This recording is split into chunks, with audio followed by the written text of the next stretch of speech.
मैं ज्ञाति नापा प्रभु के पवित्र वचनों के साथ साथ खुद का भी टेस्टिमनी देने हाजिर हूँ। शुरू करने से पहले प्रार्थना करना चाहूँगा। प्रभुओं का प्रभु महान पिता, हम सबका पालनहारा, सुंदर दिन सुंदर समय जो दिया है उसके लिए लाखों धन्यवाद देता हूँ। बोलना शुरू करने से पहले मैं अपना शरीर और आत्मा तुम्हें सौंपता हूँ ताकि मैं पवित्र वचनों के साथ साथ अपना खुद का टेस्टिमनी को भी तेरी इच्छा के मुताबिक बता पाऊं और सुनने वालों को भी समझने की आशीष करे। यह प्रार्थना एक लौता उद्धारकर्ता प्रभु यीशु मसीह के नाम से मांगता हूँ, आमीन। Psalm chapter 40 verse 10। मैंने तेरा धर्म मन ही में नहीं रखा, मैंने तेरी सच्चाई और तेरे किए हुए उद्धार की चर्चा की है। मैंने तेरी करुणा और सत्यता बड़ी सभा में गुप्त नहीं रखा। मैथ्यू 10 का 27। जो मैं तुमसे अंधियारे में कहता हूँ उसे तुम उजाले में कहे, और जो कानों कान सुनते हो उसे छतों पर से प्रचार करें। इन दोनों वचनों को समझने के बाद आज मैं अपनी टेस्टिमनी देने के लिए हिम्मत जुटा पाया हूँ। मैं अरुणाचल प्रदेश के district lower Subansiri circle 0 village हारी के रहने वाला हूँ और मैं अपातनी कम्युनिटी से बिलोंग करता हूँ। अपातनी रीति रिवाजों के कारण हर साल म्योको फेस्टिवल पूर्वजों से मनाता आ रहा है। यह म्योको पूजा मार्च महीना में होता है और पूजा महीना भर चलता है। मेरा क्लान का म्योको पूजा हर साल मेरा ही घर में होता आ रहा था, इसलिए मैं 2002 मार्च महीना को 2 महीना का अवकाश लेकर घर गया और म्योको पूजा किया। 18 मार्च 2002 से ही मेरा पेट चलना शुरू हुआ था। म्योको पूजा खत्म होने तक महीना भर बस्ती में ही रहा और जितना पूजा पाठ करना था सब कुछ किया, मगर मेरा पेट चलना बंद नहीं हुआ। महीना भर मेरे को पूजा में रहने के बाद अपना नौकरी में ईटानगर वापस आया, जहां मैं first Arunachal arm police battalion में हेड कांस्टेबल के ओहदे पर नौकरी करता था। ईटानगर में रहकर आरके मिशन हॉस्पिटल गंगा में इलाज कराना शुरू किया। महीनों इलाज के बाद भी मेरा पेट चलना बंद नहीं हुआ। किसी ने मुझे सजेस्ट किया कि नाहरलगुन में एक अच्छे डॉक्टर है। उस डॉक्टर से भी महीना भर इलाज कराया, मगर मेरा पेट चलना ठीक नहीं हुआ। सभी मेडिकल रिपोर्ट में कहा था नॉर्मल है। फिर लोकल दवा, जड़ी बूटी, झाड़ फूक आदि करना शुरू किया। जहाँ से भी थोड़ी बहुत उम्मीद देखी करके देखा, क्योंकि मरते को तिनके का ही सहारा बहुत होते हैं। अंत में मैं थक हार कर घर में ही बैठ गया, क्योंकि मेरा शरीर में जान नहीं थी कि मैं भागा दौड़ी कर सकूं। शरीर सूख के एक एक हड्डी दिखाई देने लगा था। बोलने तक का ताकत नहीं था। मगर मेरा भाई तन्यांग गांबो और उसकी धर्मपत्नी बव्यांग और मोमतले भाई बार बार प्रार्थना करने मेरा घर में आया करता था। भाई करने का मतलब वे दोस्त से भी बढ़कर मुझे साथ दिया। कभी सोचता हूँ वे ना होते तो क्या होता। बाद में उन्हीं साथ ब्रदर दूसू तानियो, लोट तानी और भी बहुत सारे लोग ईटानगर नाहरलगुन के 25 क्रिश्चियन अपतन भाई लोग आकर प्रार्थना कर दिया। 6 सितंबर 2002 को यही लोग आकर मुझे समझाने लगा। कल 7 से 9 तारीख तक 0 में अपतनी बैप्टिस्ट चर्च का एनुअल कॉन्फ्रेंस है और उसमें आमसू जमीर बाबा को नागालैंड से बुलाया है और वह बहुत बड़ा हीलर है और ठीक होना चाहो तो उस हीलिंग सर्विस में शामिल हो जा। मुझे जीने का कुछ उम्मीद सा जाग उठा। मैंने तुरंत ही हाँ भर दिया। मेरा शारीरिक हालत को देख करके आपस में बातें करने लगा और मुझे उसी समय मेडिकल ले गया। डॉक्टर ने सलाह दी, शरीर बहुत कमजोर है, ऐसे में 0 नहीं ले जा पाओगे। ले जाना ही है तो कम से कम 5 बोतल सलीन चलाना पड़ेगा। यदि मंजूर हो तो एक दिन के लिए कमरा बुक करा लो।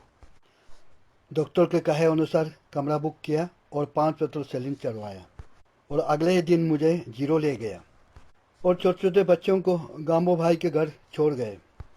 उस समय मेरा सबसे बड़ा बेटा 10 साल का था, दूसरा 8 साल का, तीसरा 6 साल का और लास्ट एक बेटी थी जो 3 साल की थी।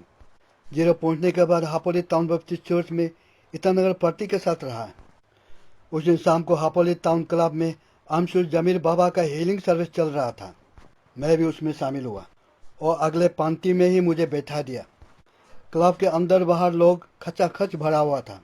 प्रार्थना करते करते लोग रो रहे थे, कोई तो छाती पीट रहे थे। मैं भी खूब रोया, रो रो कर प्रभु से बातें की। प्रभु, मैं तो मरने वाला हूँ, मेरे छोटे छोटे बच्चे हैं, बच्चों को कौन संभालेगा?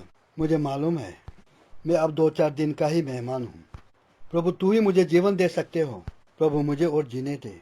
जब तक मेरा जान रहेगा मैं तेरा काम में कभी ना नहीं कहूँगा। जहाँ तक बन सकेगा अपना शरीर को तुम्हें सौंप दूंगा। इस तरह से मैं देरों रो रो कर प्रार्थना किया। आज भी मुझे वो दिन याद है। यही याद मुझे मजबूती दिलाते रहा और आगे भी दिलाता रहेगा। अगले दिन संडे था। सुबह ही उठकर टॉयलेट गया तो रोना आ गया। टॉयलेट में ही खुशी से खूब रोया, क्योंकि 6 महीनों के बाद पेट चलना ठीक हुआ था। मुझे हील हुआ। चर्च में जाकर भी रोता रहा। मेरी बीवी और दोस्तों को भी अपने खुशी को बता नहीं पा रहा था। बाद में जब दिल हल्का हुआ तो साथियों को चंगाई के बारे में बताया। सुनकर मेरी बीवी और साथियों के आंखों में भी आंसू आ गए। हम सब मिलकर ईश्वर को थैंक प्रार्थना किया। वो दिन संडे था। उसी दिन मैं और मेरी बीवी बपतिस्मा लिया। दूसरे दिन ही ईटानगर वापस आया। तब से लेकर आज तक मेरा पेट ठीक है।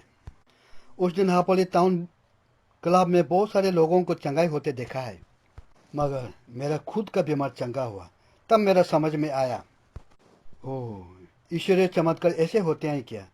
ईश्वर चाहे तो कुछ भी चमत्कार कर सकते हैं। ईटानगर में आकर मैं और मेरी पत्नी डिस्कशन किया कि मैं ईश्वर के सामने प्रॉमिस तो कर आया, अब मैं उसके लिए क्या कर सकता हूँ। तब मेरा दिमाग में आया, हाँ, यदि ईश्वर मुझे बाइबल का ज्ञान दे दे तो मैं काम आ सकता हूँ। हर समय ईश्वर से प्रार्थना किया, बाइबल का समझ मुझे दे। सच में ईश्वर सुनी। 2 साल तक बाइबल का नशा मुझे दिया। तब मुझे चंगाई के बाद ईश्वरीय वरदान के बारे में भी समझ आया। ईश्वर वरदान दे तो इसका नशा ऐसे होता है क्या? बाइबल के वचनों से ही मुझे मालूम हुआ कि एक अच्छा विश्वासी बनने के लिए कैसे रहना चाहिए। जैसे जॉन 15:16, तुमने मुझे नहीं चुना परंतु मैंने तुम्हें चुना और तुम्हें नियुक्त किया कि जाकर फल लाओ और तुम्हारा फल बना रहे, कि तुम मेरे नाम से जो कुछ पिता से मांगो वह तुम्हें दे। 1 पीटर 4:10, जिसको जो वरदान मिला है वह उसे परमेश्वर के नाना प्रकार के अनुग्रह के भले भंडारियों के समान एक दूसरे की सेवा में लगाओ। मैथ्यू 10:8, बीमारों को चंगा करो और मरे हुओं को जिलाओ, कोरियों को शुद्ध करो, दुष्ट आत्माओं को निकालो। तुमने सेंटमेंट पाया है, सेंटमेंट दो। लुक चैप्टर 19 का 12 से लेकर 26 तक दृष्टांत में 10 मोहरों के बारे में बताता है। जिसको भी मोहरे दिया, काम में लाकर के फायदा उठाया, उन्हें आशीष दिया, और उस मोहरे को जो काम में ना लाया उनके मोहरे को वापस ले लिया।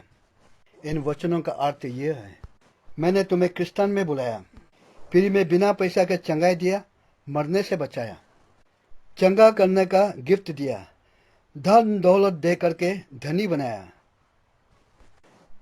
जितना भी मैंने गिफ्ट दिया बिना पैसा लिए फ्री में दिया है, तुम लोग भी फ्री में दो, नहीं तो जो जो मैंने दिया है वापस ले लिया जाएगा। क्रिश्चियन बनते ही प्रभु का कृपा दृष्टि मुझ पर पड़ी। क्रिश्चियन में 2 साल होते ही संगलोपुतुम प्रेयर फेलोशिप गोपुर का सेक्रेटरी बना।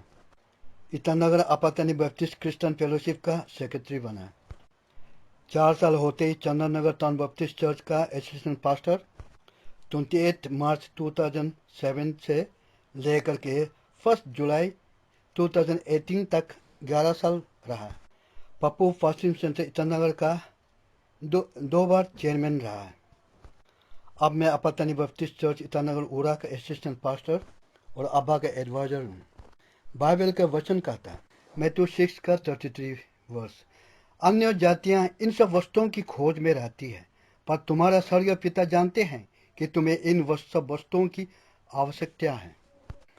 जिस तरह से मुझे आध्यात्मिक तौर पर प्रभु का आशीर्वाद मेरा सर पर रहा, वैसे ही सांसारिक तौर पर भी प्रभु का आशीर्वाद मेरा सर पे रहा।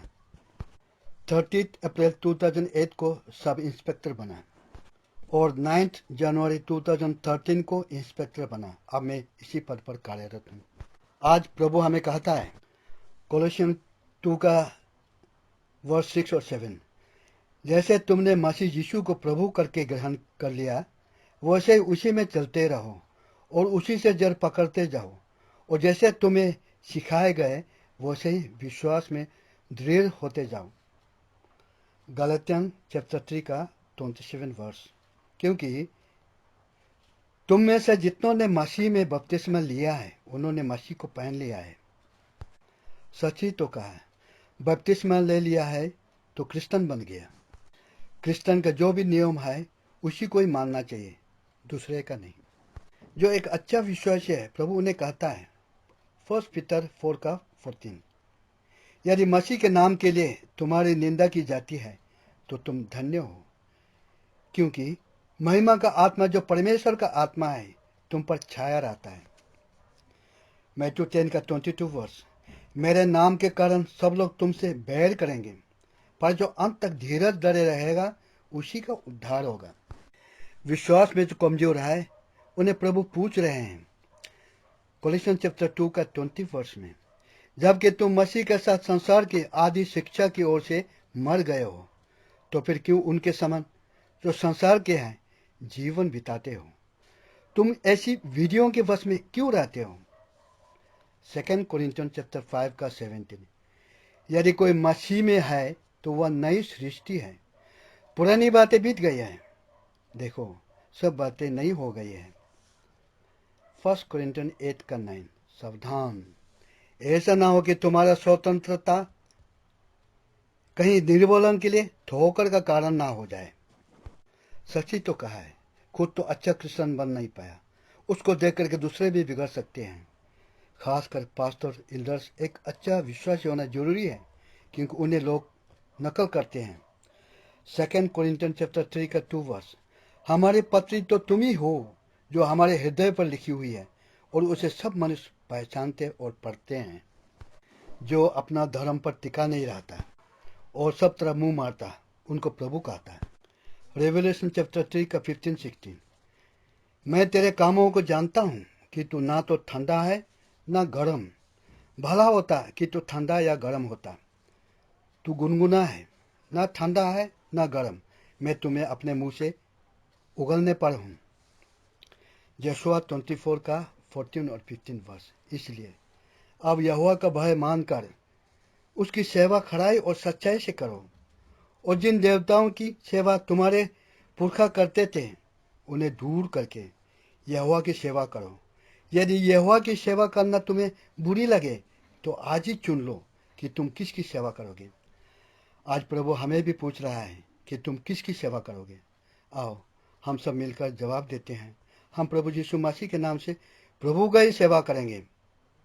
आमीन। सुनने वालों को बहुत बहुत धन्यवाद।